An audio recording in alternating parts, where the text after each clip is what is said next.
F'ħafna pajjiżi madwar id-dinja d-9 Ottubru jimmarka l-Jum Dinji tal-Posta wara d-dikjerazzjoni uffiċjali li n-Nazzjonijiet Uniti kienet għamlet fl-1969 fil-kapitali Ġappuniża Tokyo.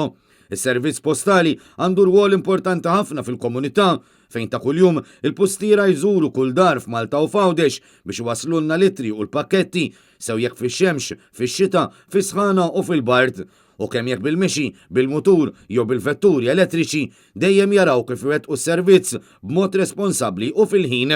L-aħħar xhur kienu ta' sfida akbar għal postiera minħabba li l-pandemija tal-COVID-19 ħallit impatt u bidlet drastikament ix-xiri tradizzjonali għal dak diġitali, b'konsegwenza li r-rwol tas-servizz postali kellu jevolvi biex jakkomoda dawn ix-xejri ġodda.